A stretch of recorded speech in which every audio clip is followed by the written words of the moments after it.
Protagonistas de una cultura de paz, edición especial, parte 9. Daisaku Ikeda, construyendo los cimientos de la paz. La mirada del guía estaba puesta fijamente sobre Daisaku, que anhelaba viajar a Berlín para poder observar con sus propios ojos los conflictos que estaban ocurriendo allí. Sin embargo, recibió una contundente respuesta. Es muy peligroso. Casi todos los días aparecen noticias sobre incidentes a lo largo de la frontera. Las áreas circundantes están fuertemente custodiadas por soldados. El control es tan severo que si usted llega a sacar una foto sin seguir las instrucciones de la policía, puede tener graves problemas. Preferiría no llevarlo a un lugar así. Daisaku sonrió, pero su respuesta fue vehemente. Sé lo que quiere decirme y agradezco su preocupación, pero como budista, mi tarea es trabajar para construir una paz duradera. Quiero pararme frente al muro de Berlín para grabar en mi vida la trágica realidad de una Alemania dividida. Oraré con todo mi corazón no solo por la reunificación de este país, sino también por el fin de la Guerra Fría. Con este espíritu quiero realizar mi viaje por la paz. Sé que lo pongo en aprietos, pero espero que comprenda y que acepte mi pedido. Luego se inclinó profundamente ante el sorprendido guía. Entiendo. Lo llevaré. El joven Ikeda exclamó a sus compañeros de viaje. Mañana levantemos el telón para una nueva escena en nuestra contienda por la paz mundial. A las 11:25 del 8 de octubre, el grupo partió en avión rumbo a Berlín Occidental. Al llegar, vieron un portal de piedra con aspecto de antiguo templo griego. Era la puerta de Brandeburgo, que se erigía en el límite entre Berlín Oriental y Berlín Occidental. Debían acercarse en auto y permanecer en el interior en todo momento.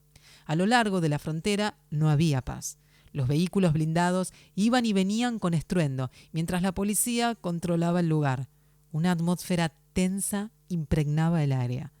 Muchas familias habían quedado divididas por la frontera entre ambas naciones. La realidad causó una honda impresión en todo el grupo. ¿Para qué nacen las personas? Se les niega el derecho de compartir sus vidas, de comunicarse.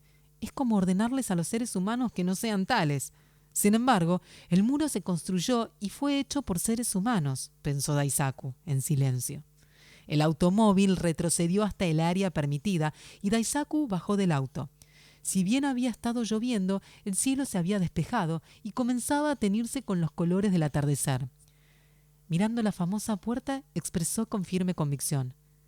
Estoy seguro de que dentro de 30 años este muro ya no estará aquí. No se trataba de una predicción ni de un anhelo. Su pensamiento se basaba en la seguridad de que triunfaría la conciencia, la sabiduría y el coraje del pueblo dedicado a realizar la paz.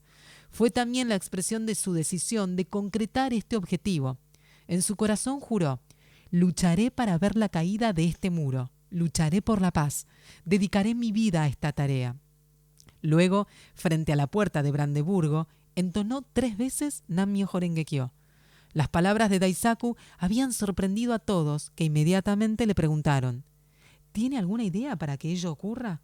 Daisaku sonrió y respondió: he decidido iniciar un intercambio de ideas para derretir la pared de hielo de la Guerra Fría.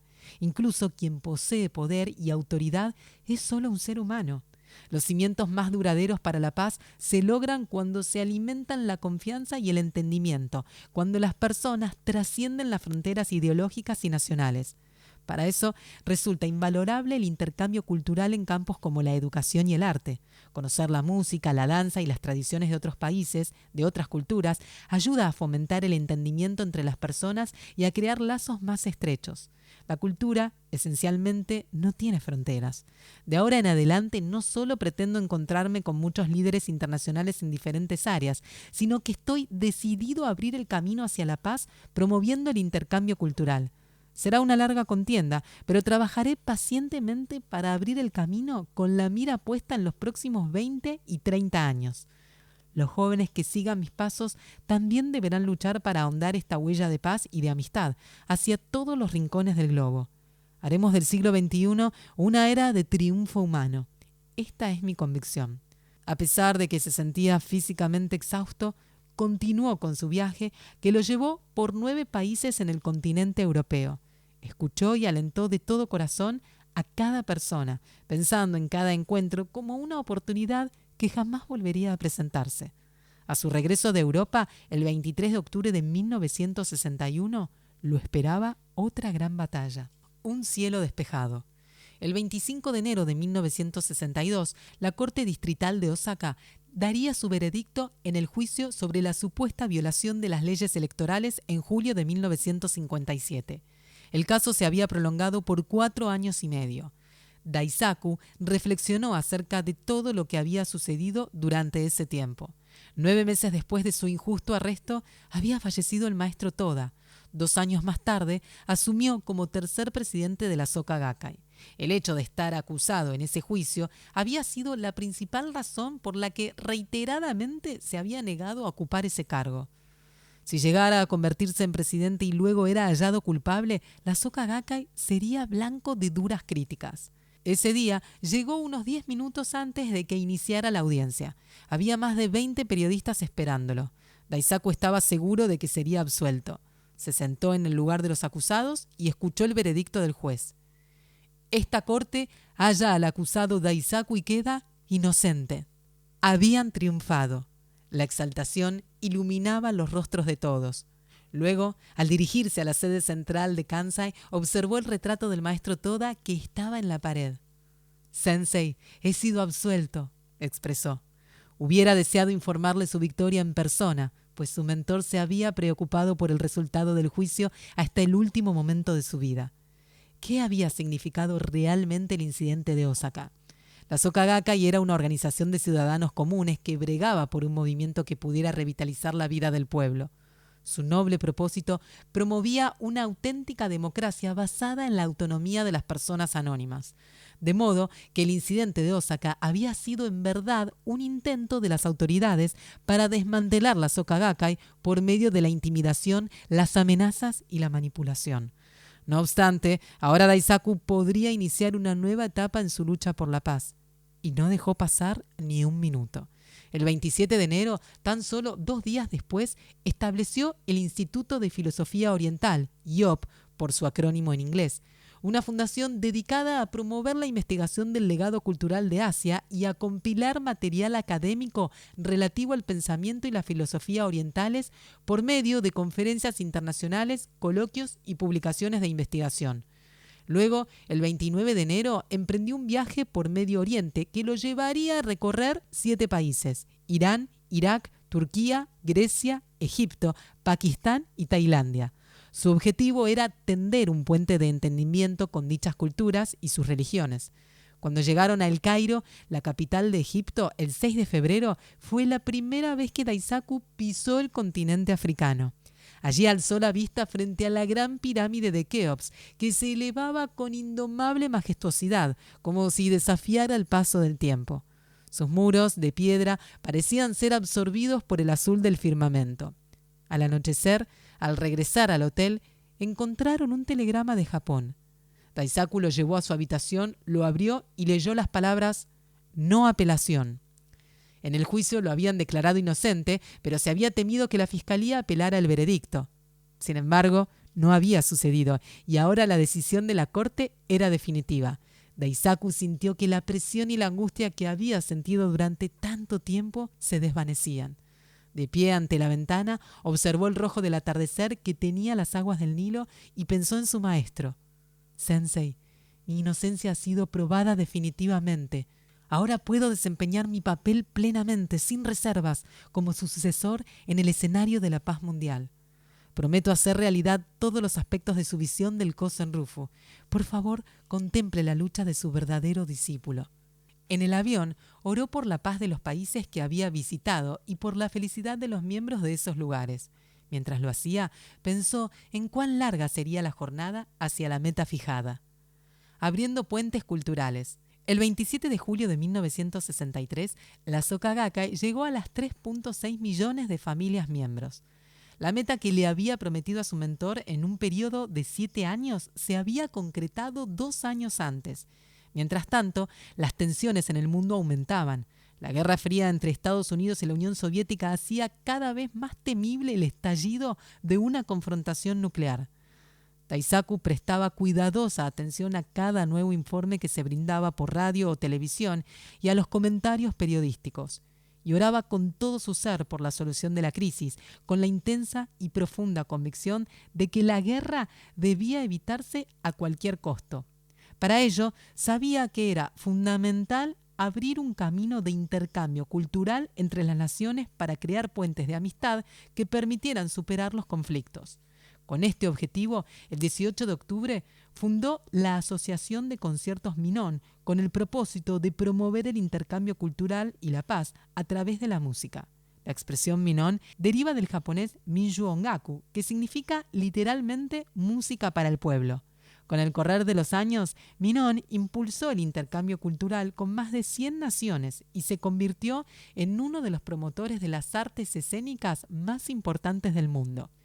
Durante esos años, Daisaku también impulsó el establecimiento del partido político Komeito, en español Gobierno Limpio, integrado por quienes hasta ese momento eran candidatos independientes de la Soka Gakkai. Su propósito era el surgimiento de un partido basado en los principios humanísticos y pacifistas del budismo, para orientar la política hacia el bienestar de las personas e impulsar mejoras perdurables que beneficiaran la vida de los ciudadanos comunes. En ese entonces, la política japonesa reflejaba las divisiones de la Guerra Fría. Las personas ansiaban un partido que no estuviera dominado por la ideología o los intereses de poderes extranjeros, que su prioridad fuera la felicidad y la paz del pueblo. Lógicamente, para garantizar su propósito, existía una clara división entre el partido y la Soka Gakkai, cuyos miembros tenían la libertad de brindar apoyo a cualquier partido o candidato de su elección. A su vez, Daisaku había rehusado desde el comienzo a intervenir en política. En verdad, tenía la convicción de que las personas son la base de la sociedad. Por lo tanto, si cada individuo basa su existencia en el respeto por la dignidad de la vida, ello llevaría naturalmente al establecimiento de programas y políticas que valoren a las personas y apunten a su bienestar en todos los campos, incluyendo la educación, la ciencia, la política, los negocios y el arte. No obstante, su objetivo no era establecer otros partidos en ultramar. Su decisión respondía al contexto particular de la política japonesa y a su deseo de contribuir a dicho escenario tal como había expresado su mentor Yosei Toda.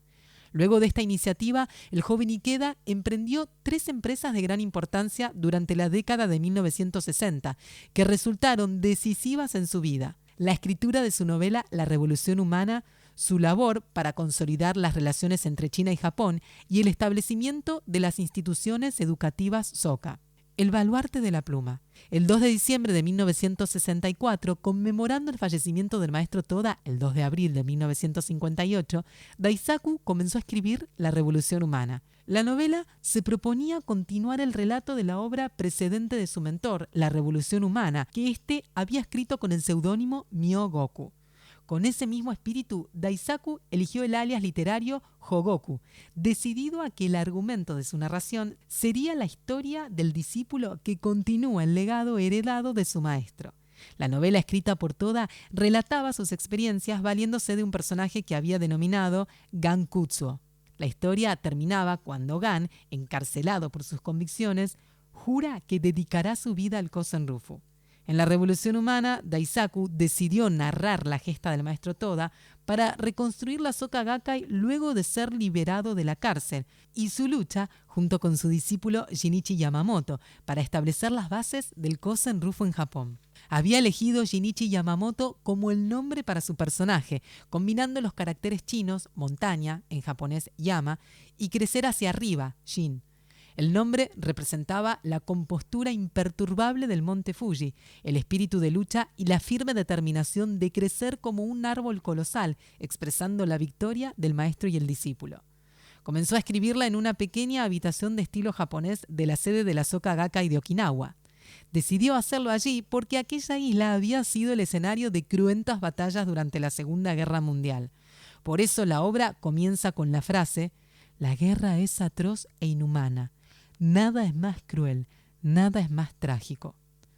La novela comenzó a publicarse en entregas sucesivas en el diario Seikyo a partir de 1965, año en que el periódico inició su publicación diaria y se extendió a lo largo de 1.509 entregas consecutivas, luego compiladas en 12 volúmenes hasta el 11 de febrero de 1993.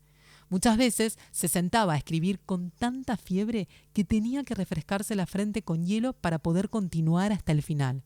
Cuando no podía sostener la pluma, dictaba los capítulos a un grabador. Pero mantuvo su compromiso y siguió escribiendo porque sabía que los lectores de todo el mundo estaban esperando y porque de este modo podría brindar aliento y esperanza en pos de la paz. El legado de la creación de valor. Fue también en la década de 1960 cuando Ikeda comenzó a trabajar en el establecimiento de un sistema educativo basado en las teorías pedagógicas del primer presidente de la Soka Gakkai, Tsunesaburo Makiguchi, proyecto que el maestro Toda le había confiado.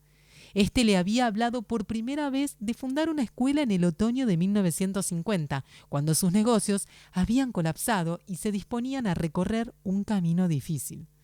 Toda le había contado el anhelo que el maestro Makiguchi había puesto en sus manos: establecer escuelas con un sistema de enseñanza integral que brindara educación desde la primaria hasta la universidad. Expresó: «Si no puedo hacerlo durante esta existencia, te pido que lo hagas en mi lugar. Quiero que la escuela que el presidente Makiguchi tanto soñó brinde una excelente enseñanza». En ese momento, Daisaku juró en su corazón que, sin importar lo que ocurriera, fundaría las escuelas para una educación creadora de valor.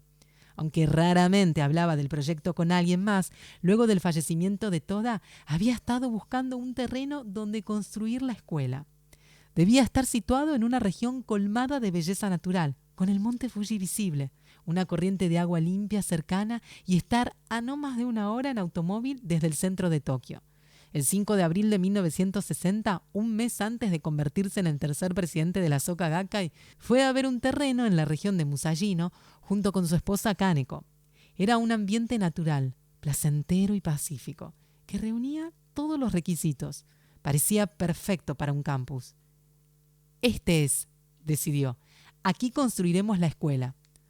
Sentados en un pequeño bosque cercano, Daisaku y Kaneko comieron bollos de arroz que ella había preparado y mientras se turnaban para servirse té, conversaron. «Es un lindo lugar», afirmó Daisaku. «Estoy seguro de que los maestros Makiguchi y Toda estarán muy felices si construimos una escuela aquí». Kaneko respondió: «Pero esto debe costar mucho dinero. No creo que Gakkai tenga fondos suficientes, ¿verdad?».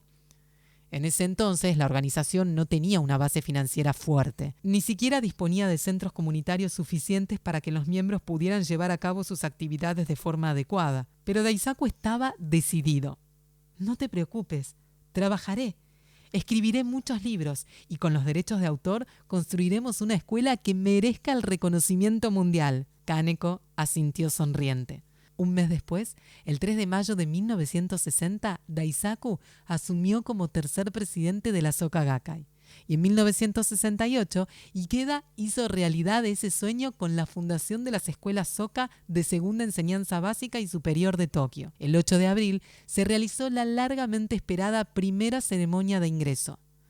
Nada podría darme mayor alegría que ver surgir de nuestras escuelas a incontables jóvenes brillantes, ansiosos por construir un nuevo siglo que contribuyan a la paz y a la prosperidad del Japón y del mundo, expresó Daisaku. El 14 de junio asistió a la apertura de las canchas de tenis y el domingo 30 fue nuevamente para inaugurar la pileta de natación. La ceremonia y el festival de inauguración del nuevo campo de atletismo se realizaron el 6 de septiembre. Daisaku se había resfriado y ardía de fiebre, pero sabía que los estudiantes se habían esforzado y estaba decidido a asistir.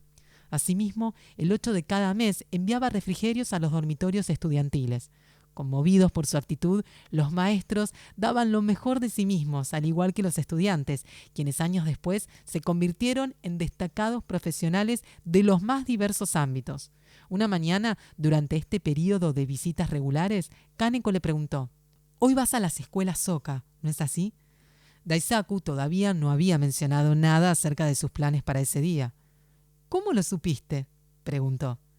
«¿Cómo no lo voy a saber? Los días que vas a visitar el campus te ves muy feliz desde la mañana. Tienes otra cara».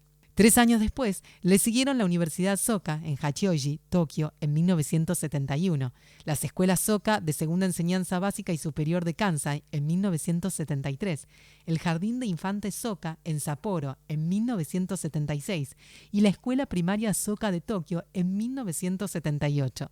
Finalmente se establecieron escuelas Soka alrededor del mundo, con jardines de infantes en Hong Kong, Singapur, Malasia y Brasil. En Estados Unidos se estableció en febrero de 1987 el campus de la Universidad Soka de Los Ángeles y luego el 3 de mayo de 2001 se abrió en el condado de Orange, al sur de California, la Universidad Soka de los Estados Unidos Aliso Viejo. Creando un lazo de amistad.